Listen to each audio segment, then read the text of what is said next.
Welcome back to Restore Thrive. We're asking the question, are you ready to run? Our fifth standard is, do you warm up and cool down efficiently? Now, a good warm up not only gets your heart rate up, it gets you ready neurologically, and it prepares your joints and your tissues to perform at an optimal level.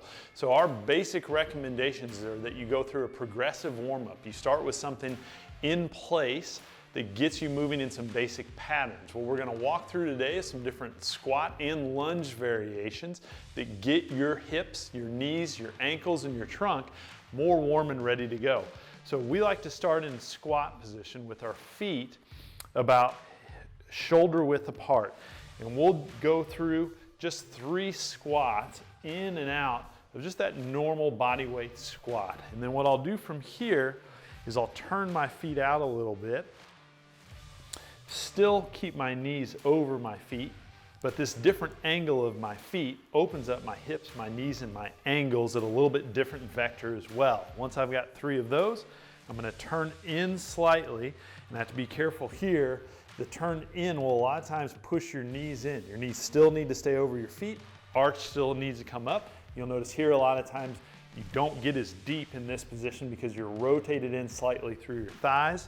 Once you've got those 3 positions, we'll put 1 foot forward, 1 foot back, and we'll squat, toes forward, turn the feet out about 30 degrees, squat again, knees stay over the middle of the foot, and then turn in slightly, knees stay over the middle of the foot. And then I'll switch and go through that same progression. Toes forward, toes out, toes slightly in, but those knees stay out over the middle of the foot.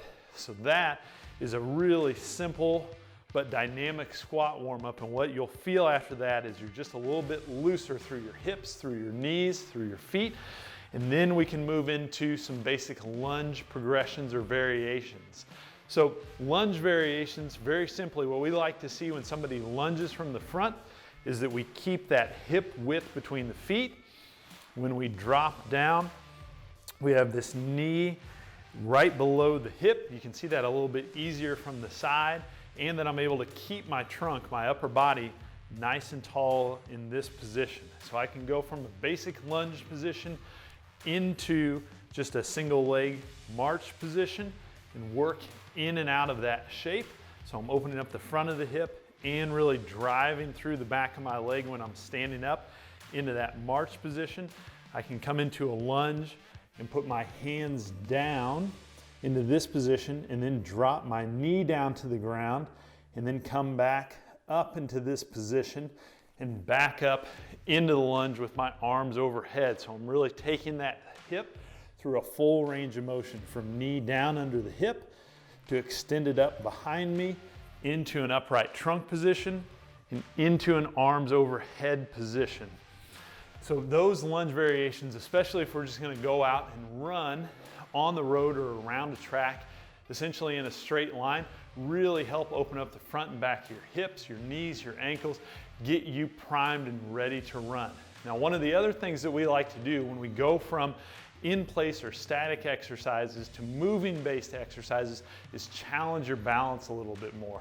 So what we're going to take you through today is our walking warm-up. This walking warm-up is great whether you're going for a run or if you're a field athlete that's going to be participating in something that's multi-directional in nature. So there's a couple different warm-ups that we like to go through. The first one is warming up the feet and the ankles, and we'll do what we call a heel walk. With this, we want to start with our weight on our heels and the front of our feet and our toes off the ground. And we'll simply walk forward and walk backwards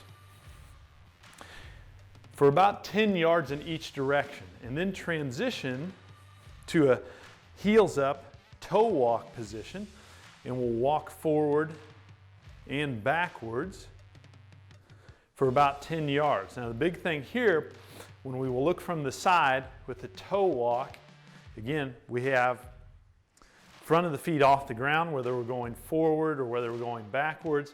But you'll notice when I get up into this toe walk position, what I want to do is I want to lift my toes and my foot up towards my ankle with each step. And what that does is that really warms up the front of your shins. And if you've ever run extensively and had shin splints, most likely that's because you've got some weakness through the muscles in the front of your shins. So heel walks and toe walks are some of our favorites for rebuilding that strength through your shins and warming up your lower legs. Once you've got heel walks and toe walks down, we like to get your hips involved as well and work on your standing balance a little more. So the first one we'll do here is what we call a walking knee hug. I'll take a step forward with one leg and pull my knee up to my chest, let that leg out, and then pull that other knee up. If you see this from the side, the big things we want to see here is that the knee is coming up towards the chest. I'm not rounding my back down towards my knee, and then I'm nice and tall on that stance leg. My knee's not bent, and I'm not leaning backwards. I'm right up over my foot. I let that leg out and then come to the other side as I walk forward. And again, we'll go about 10 yards forward in both directions. From there, we go into what we call leg cradle. Again, we'll take a step forward, but now we'll grab the outside of the ankle, outside of the knee, get that outside of the hip opened up, hold for a second, let that leg out, and then bring the other leg in. From the front, from the side, again, we want to see when you get in this position, you're nice and tall on that stance leg, you're not letting that knee bend, and you're not rounding forward to grab your leg.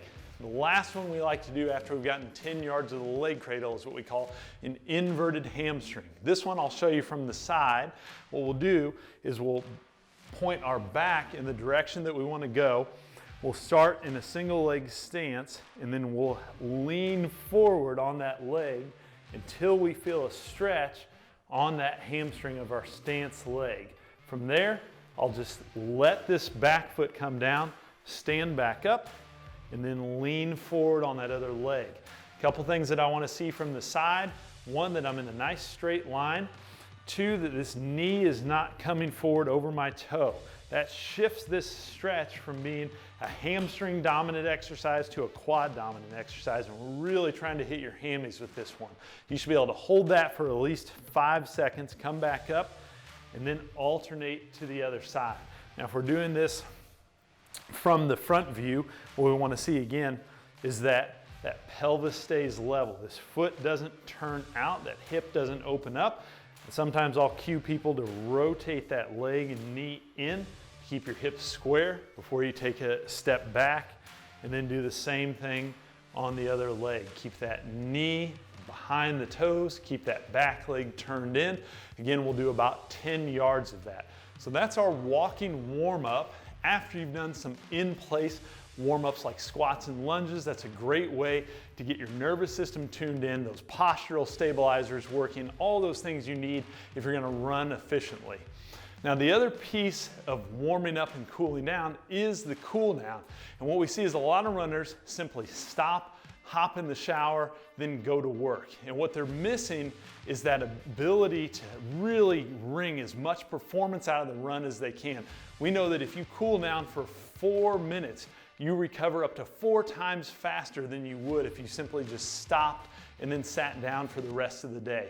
So we've got some simple recommendations for cooling down. The best thing you can do when you're finished with your run is keep moving. Walk around the block for 5 minutes. Hop on a bike and ride the bike easily for 5 minutes. Then transition from moving to simply breathing, doing some simple box breathing or slow diaphragmatic breathing while you lay on your back for 2 minutes is a good way to calm your nervous system down and to get into that rest and digest and recovery state that your body needs to adapt to that stress that you just put on it.